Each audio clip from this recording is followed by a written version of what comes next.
Efésios. Bora lá, Efésios. Estamos em Efésios, conversando aqui numa série, num papo chamado A Comunidade de Deus. Por quê?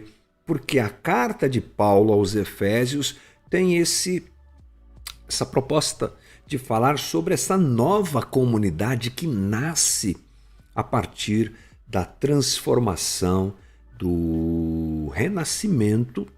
Essa comunidade nasce a partir do renascimento das pessoas em Cristo Jesus. A gente está lá no livro de Efésios capítulo 3. Já estamos chegando no 18 hoje. Nós já falamos que Paulo, nesse capítulo, ora pelos Efésios. É uma oração emocionante, uma oração profunda, que ele tem um desejo muito grande de que eles compreendam algumas coisas preciosas. E nós falamos na última live que ele deseja que eles sejam fortalecidos no íntimo, né? Paulo, então, desejando que aquelas pessoas lá em Éfeso fossem fortalecidas no coração, na sua relação com Deus, que eles fossem arraigados e alicerçados. Olha que palavra, né? Que conjunto de palavras forte, dizendo que ele desejava isso, que eles ficassem sólidos no amor. E aí Paulo pede que Deus mostre para esse pessoal o seu amor, que eles conheçam o seu amor. Esse é um texto muito importante. Olha só o que ele diz no versículo 18. Possam juntamente com todos os santos compreender. Esse texto você já ouviu, a largura, o comprimento, a altura e a profundidade, conhecer o amor de Cristo que excede todo entendimento. O que é que Paulo está falando? Ele muda o sentido do amor entre nós para o amor de Deus. São situações inseparáveis, como aquilo que eu acabei de dizer aqui na nossa live. Amor a Deus e amor ao próximo são coisas inseparáveis. E Paulo quer que os efésios conheçam a plena dimensão desse amor. Eu não troquei de tela, comi bola, então vou trocar de tela agora. Pronto, aí. Vou ler de novo esse texto, né, para não ficar chato aqui na nossa live. Vamos lá. Possam, juntamente com todos os santos, compreender a largura, o comprimento, a altura e a profundidade, conhecer o amor de Cristo que excede todo o entendimento. Pronto. Agora a gente tem aqui o texto diante de nós em que Paulo está orando e pedindo a Deus que o pessoal lá em Éfeso conheça o seu amor, que eles conheçam a plena dimensão do amor de Deus. Um grande desafio, né? Quem é que pode conhecer o amor de Deus em toda a sua profundidade? Mas Paulo ora por isso. A largura, comprimento, altura e profundidade. É um amor imensurável, nós todos sabemos. Mas dá para a gente pensar um pouquinho sobre isso. Largura do amor de Cristo é a largura que abrange toda a humanidade. Em Apocalipse 7:9 nos diz assim o texto bíblico: depois disso olhei e diante de mim estava uma grande multidão que ninguém podia contar, de todas as nações, tribos, povos e línguas, de pé diante do trono e do Cordeiro, com vestes brancas e segurando palmas.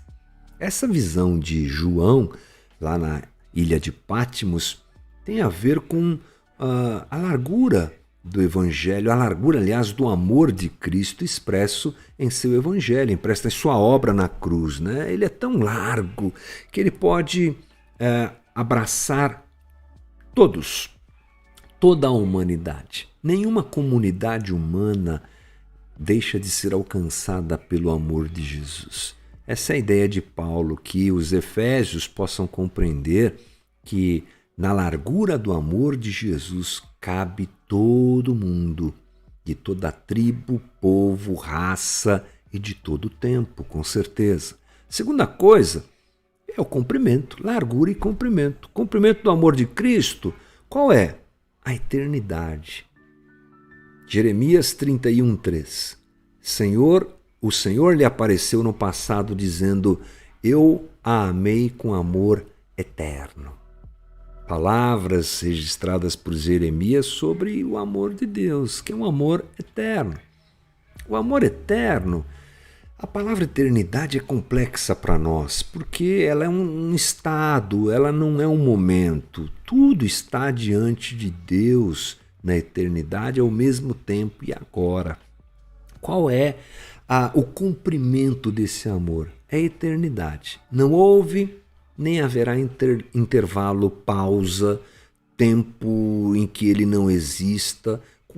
O amor de Deus está sempre sobre o homem. Não há um dia que Deus nos deixe de amar. Olha que coisa interessante. Olhando para essa humanidade caída, tão má, que produz coisas tão terríveis, que se rebela cada dia mais contra Deus, às vezes, diante da maldade, nós mesmos deixamos de acreditar na humanidade. Você já teve essa experiência? Que você olha e fala, não vai dar. Realmente não vai dar, porque a gente já sabe o final da história, que está inclusive registrado no próprio livro de Apocalipse que nós lemos agora. Mas interessante como Deus é insistente nesse amor. Insistente em todo o tempo. Esse é o cumprimento do amor de Deus. Terceira coisa, a profundidade. A profundidade é suficiente para alcançar o mais degradado pecador. Não tem ninguém estragado o suficiente para que o amor de Deus não possa alcançar. Isaías 53, 6. Todos nós, tal qual ovelhas, nos desviamos, cada um de nós se voltou para o seu próprio caminho, e o Senhor fez cair sobre ele a iniquidade de todos nós. Impressionante isso, né? Isaías, 700 anos antes da vinda do Cristo, fala sobre esse amor, que traz para si a iniquidade alheia, que toma para si a morte alheia e não faz conta, e não faz distinção, e alcança todo e qualquer ser humano pecador, até a gente, até eu, até você. Essa é a profundidade do amor de Deus. E Paulo fala sobre o amor de Cristo, que é suficientemente alto para levar o pecador para o céu. É bacana essa forma de pensar, né? Romanos 8:39, aliás 38 e 39, pois estou convencido de que nem morte, nem vida, nem anjos, nem demônios, nem o presente, nem o futuro, nem quaisquer poderes, nem altura, nem profundidade, nem qualquer outra criatura ou criação, ou qualquer outra coisa na criação será capaz de nos separar do amor de Deus que está em Cristo Jesus, nosso Senhor. É o amor de Deus que tem poder para salvar. Para salvar. Essa é a altura do amor de Deus. E nós devemos e podemos experimentar e conhecer esse amor no contexto da comunhão vivida pela comunidade de Deus.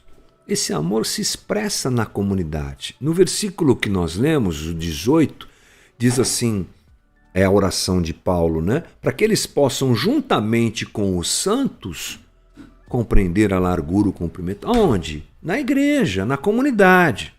Juntamente com os santos. É uma coisa que a gente não vive individualmente, mas sim coletivamente. John Stott diz, precisa-se da totalidade do povo de Deus para entender a totalidade do amor de Deus. Todos os santos juntos, judeus e gentios, homens e mulheres, jovens e velhos, pretos e brancos, com toda a diversidade e experiências. Nós nunca conheceremos esse amor fora da comunidade de Deus. Lembre-se que o foco dessa conversa é a igreja. O foco desse papo, desse livro escrito por Paulo, dessa carta, é a igreja. Tudo que Paulo escreve aqui aponta para a comunidade de Deus. E outra coisa que Paulo continua dizendo é que ele pede para que os de Éfeso, sejam cheios da plenitude de Deus. Está na tua tela. Para que vocês sejam cheios de toda a plenitude de Deus. Alguém que é ser humano o máximo possível. Às vezes, essa ideia de plenitude de Deus faz a gente pensar em algo transcendente e só. Por quê? Já falamos algumas vezes aqui, a ideia platônica, a herança platônica, faz a gente achar que essa vida não é boa e que só o espiritual é que é bom. E a gente faz um caminho inverso de Cristo, né? A gente quer ir embora daqui. E Jesus, ele veio para habitar entre nós. Ele esteve entre nós. Ele é o menino que quis ser homem. Aliás, ele é o Deus que quis ser menino. Já diz Leonardo Boff. Ele é o Deus que quis ser menino, veio habitar entre nós. E ao habitar, tabernacular entre nós, como diz João, Jesus nos mostra uma vida plenamente, vou colocar aspas aqui, espiritual. Eu estou usando esse termo porque é o que nós achamos que deve ser. Uma vida espiritual deve ser uma vida como? Como a de Jesus. Sim, andar sobre as águas. Sim, multiplicar os pães e curar pessoas. Sim, andar entre as pessoas. Ou andar entre as pessoas não foi espiritual. Não foi plenitude de Deus andando entre nós. Ou conviver, conversar, amar, se relacionar, compartilhar, viver a vida. Ah, mas não pode haver um momento de espiritualidade transcendente? Pode. Sim, mas não é a regra. A regra é a vida aqui. A regra é a percepção de que tudo é de Deus e de que tudo pertence a Deus. A transcendência é a eventualidade de experiências que Deus quer dar a nós para fortalecer a nossa fé, para nos ensinar coisas, mas andar aqui e viver a vida, a plenitude de Deus em nós também está nisso. E Paulo conclui dizendo, aquele que é capaz de fazer infinitamente mais. Conhece esse versículo? Tem uma banda que chama Resgate, que lhe gravaram uma música faz um tempo, uns anos atrás. Infinitamente mais. Melhor eu pregar, né? Aquele que é capaz de fazer infinitamente mais do que tudo que pedimos ou pensamos, de acordo com o seu poder que atua em nós, a ele seja a glória na igreja e em Cristo Jesus por todas as gerações, para todo sempre. Amém. Deus é capaz de responder às nossas orações porque Ele é capaz de fazer infinitamente mais do que nós pensamos ou imaginamos dentro de tudo isso que a gente conversou aqui. Né? Cuidado para não pegar esse versículo e transformá-lo na mendiga gospel. Deus vai me dar tudo o que eu quero porque Ele é capaz de fazer infinitamente mais. É verdade, Ele é capaz. Tem alguém que pode questionar o que Deus é capaz? Amigo meu disse que Deus não passa à vontade. Deus quer, Deus faz. O querer e o realizar estão nele. Mas não é isso que Paulo está querendo dizer. Posso pegar esse texto e dizer que Ele é aquele que vai me dar tudo. Ele vai dar tudo o que Ele queira dar. Ele vai fazer tudo o que Ele queira fazer a fim de que eu conheça o seu amor, porque o objetivo maior é conhecer o amor de Deus. O objetivo maior é a minha transformação em alguém mais parecido com Jesus, pleno de certeza, de convicção, me desfazendo do que é bobo, do que é fútil, do que é passageiro, para me agarrar ao que é eterno.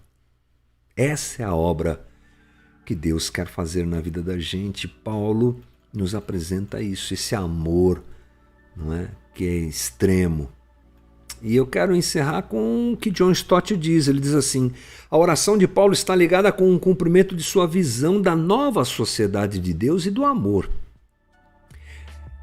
Está, pois, convencido, assim como nós devemos ficar convencidos, de que somente pelo poder divino pode gerar amor divino na sociedade divina.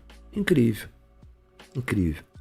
Né? John Stott abrindo os nossos olhos para a realidade de que uma igreja verdadeira, a igreja de Cristo, que é a igreja verdadeira, está fundamentada no amor, e que essa deve ser a base dos nossos relacionamentos e da nossa vida como gente nova, transformada por Cristo e que convive na igreja de Cristo nesses dias. Legal, mais um passo para a nossa conversa aqui sobre Efésios, e assim a gente vai grau a grau, momento a momento, minuto a minuto, parágrafo a parágrafo, aprendendo um bocadinho mais. E amanhã a gente ainda tem, né? Hoje é quinta, então amanhã a gente volta com mais um papo sobre isso, dando sequência à carta de Paulo aos Efésios. Bora lá!